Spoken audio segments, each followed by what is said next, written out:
We have a lot of Dolphins news to discuss on today's edition of Dolphins Today. I am Nick Roloff, revolving the playoff chances for Miami, which are not very high. We'll also get into some news about the tight end position. Darren Waller, is he going to go back into retirement following the conclusion of this season? But I officially hate the Philadelphia Eagles. And let's be real here. This was not new for me. I hated the Eagles going into Monday Night Football, but I put my hatred to the side in hopes that the Eagles help Miami out by defeating the Los Angeles Chargers, but that was not the case.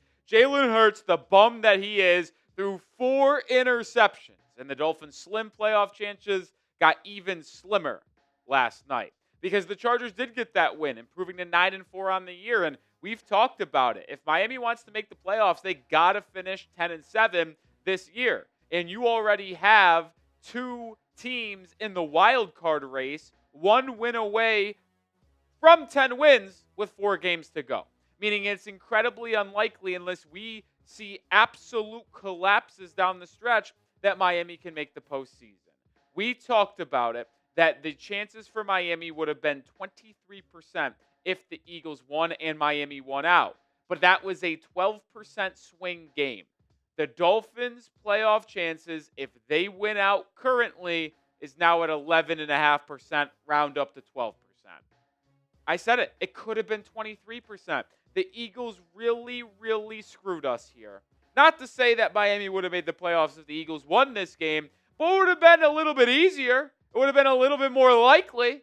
But no, Jalen Hurts had to go throw 4 interceptions. Jake Elliott had to miss a field goal at the end of the first half. Like, the Eagles just stink. They're 8-5. You know what? I hope they continue to lose. I hope they lose to the Raiders this week. I hope they miss the playoffs. But we got more to come, including the rooting guide for Miami this week if they want to get back in the playoff good graces. But share this video. Inform a friend. Grow the channel. Let's get 20 shares on today's show. Any share is appreciated. You look at the Week 15 rooting guide for Miami. Obviously, the Dolphins need to win against the Steelers. Any loss would officially, but not mathematically, but officially eliminate Dolphins from the playoff contention. The number one result they need this week is the Texans to lose to the Cardinals. You need any 8-5 team or worse to lose at this point, so the Texans need to lose against the Cardinals. It would be pretty nice if the Patriots beat the Bills. That would hurt the Bills' chances, as they would fall to 9-5 on the year. The Seahawks beating the Indianapolis Colts to drop them to 8-6. That should be something that happens. I feel pretty good about that. Jets also beating the Jaguars would be very helpful, but that's probably not going to happen. Now, if all of that happens, all 4 of those things happen, plus the Dolphins win, well, the number goes up to 26% if Miami finishes 10-7. So very unlikely still, and it just shows you that you need 4 right things to happen, and Miami still has a 26% chance to make the playoffs. Not looking good. All right, let's move over from playoff talks to some actual football here. Darren Waller, is he retiring again? Because Barry Jackson talked to Waller just this past week, and it sounds like Waller is unsure if he wants to play in 2026, or at least doesn't have his mind made up either way right now.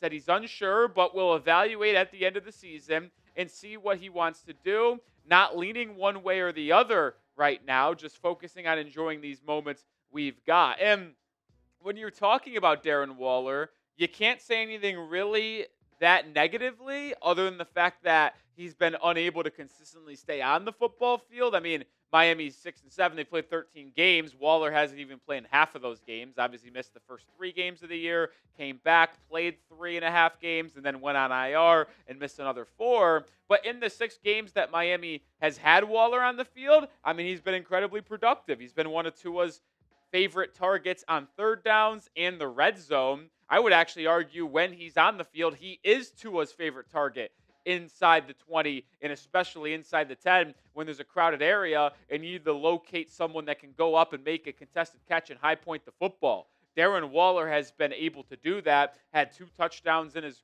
return game against the Jets, had a touchdown against the Carolina Panthers and the Los Angeles Chargers. He had 4 touchdowns in his first 3 games with the Miami Dolphins. And I'll be honest, like I would bring Darren Waller back in 2026. Is it one of my priorities? No, absolutely not. But if you're surveying this tight end room and you're like, okay, we would like to bring another receiving threat back that is going to be relatively cheap, well, Waller is that guy. And having him being your number 2 or number 3 tight end could be something that I get convinced to do. And we'll talk more about the future of the tight end room here in a second. But we are sponsored by Ethos. Have you or a friend ever experienced loss, which has you questioning about how you can secure your family's financial future? Well, with life insurance through Ethos, your family is protected.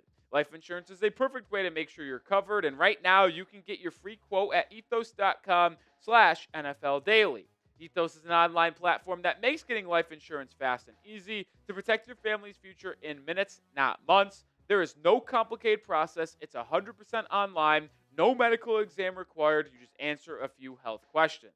Some policies as low as $2 a day, billed monthly, and as of March 2025, Business Insider named Ethos the #1 no medical exam instant life insurance provider. Protect your family with life insurance from Ethos. Get your free quote at ethos.com/NFL Daily. That is ethos.com/NFL Daily. Application times may vary. Rates may vary. Links in the description and comments of today's video. The reason why we're talking so much about the tight end position, not only today, but we've really ramped up our discussion on it over the past week and a half, and if our viewers every day might have realized that, but we're going to continue to bring up the point here on the show that Jalen Conyers is the only tight end for Miami under contract in 2026. Conyers was an undrafted free agent out of Texas Tech last year and has not played the game this season because he got put on season-ending IR in August during the training camp portion of the season. So it's not like there's a lot of security long-term at this position group. I'll say this, as we talk about the plan at tight end heading into the offseason, I've been on the Julian Hill needs to go fence for the last year or so, but Hill has really had a better season in 2025. And knowing how Mike McDaniel feels about Julian Hill, if Mike McDaniel is back coaching the Dolphins in 2026, I have a hard time envisioning Julian Hill not being on this roster, whether it be the tight end 3 or tight end 2. Certainly not the tight end 1, I think, but he will be on this roster because Mike McDaniel loves his value as a blocker in his system. And Julian Hill knows the system inside and out, and that is a hard scheme to pick up for outside players, so having someone that knows it in that position group would prove probably beneficial for Miami. And he has improved as a blocker. That's his calling card. He was so bad in 2024, had me raging every single Sunday, had me wanting him cut on the spot, but he has been serviceable this season. Yeah, he missed some time, but when he's been on the field, he has been helpful for this Dolphins game, especially in the last 5 weeks when Miami has really started to hone in on running the football more. Julian Hill has been a large piece and contributor to the offensive success Miami has had over the last 5 weeks running the football. So, be the GM for me. Should the Dolphins re-sign Julian Hill in the offseason? Let me know your thoughts on today's show. Y for yes or N for no.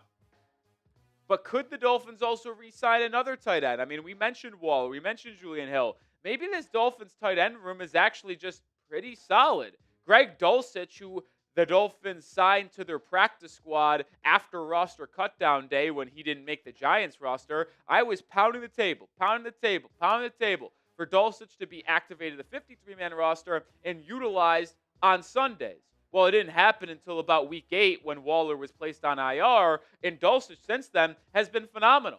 Dulcich is actually playing the same amount of games as Darren Waller has played this season, and they both have the same amount of receptions. They both have 13 catches. Dulcich has 154 yards. We showcased it earlier. Waller has 177. So Waller has 20 more yards on the same amount of receptions and 4 more touchdowns compared to Dulcich's 0. But he has been solid in the receiving game. And how about this as well? Against the Jets this past Sunday, Greg Dulcich, he was the second leading receiver for Miami. 3 catches for 30 yards, not a ton, but Waddle had 5 for 50. Dulcich had 3 for 30, and it would have been more. Remember, he caught a screen pass on 3rd and 11 and turned it upfield for 25-yard line or 25 yards down to the 2-yard line.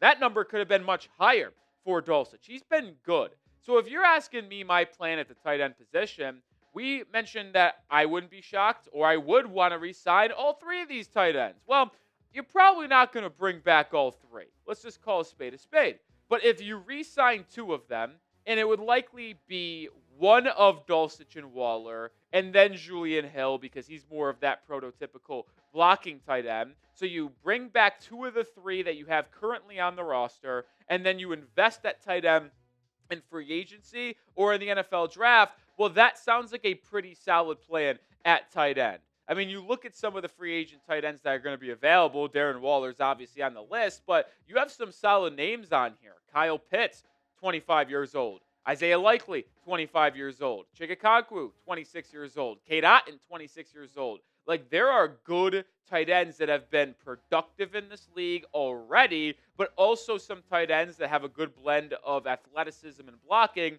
at a nice age where you can invest 3-4 years into them and hope that as they enter their prime, they have their best seasons with you in Miami. Like, if you rank the tight end targets in free agency, in my opinion, you saw the 8 that we just had on screen, I would have Isaiah Likely at number 1. We made an entire video about Likely last Friday. Go check it out if you haven't already. But he's my number 1 tight end target if you're looking to invest multi-years in free agency. But I really like Chigakongwu coming from Tennessee. I like Cade Otton coming from Tampa Bay potentially at age 26. And then you get into a little bit of the older guys, David Njoku, played for the University of Miami, athletic tight end. He's 29. And then Noah Fant, who I wanted Miami to assign to a 1-year deal before the season started. They brought him in on a visit, but he ultimately went to Cincinnati. I would be interested in bringing him back. But at that point, Darren Waller returning might as well just be a better option. Same thing with Greg Dulcich. But if you wanted to take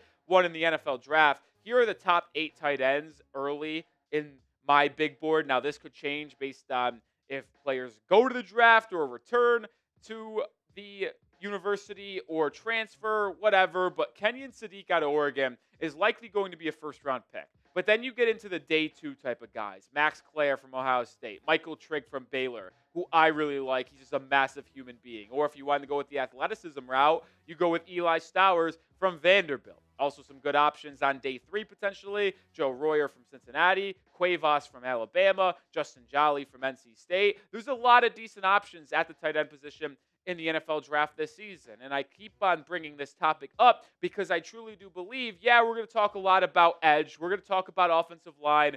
And we're going to talk about cornerback and maybe even some quarterback discussion when we get to the offseason on what Miami should do in free agency and in the draft to invest. But you cannot forget about the tight end position. Is it the most valuable in the league? No, it's not. Is it the most valuable in Mike McDaniel's offense?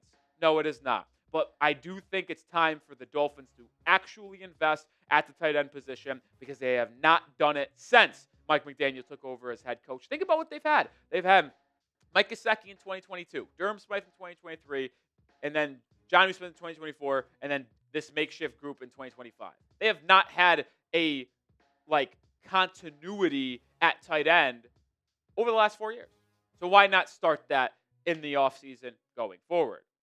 Make sure you are here because we're going to continue to bring you daily Dolphins content. We're going to have a Dolphins Steelers preview on the channel tomorrow, so be subscribed and stay tuned and look out for that.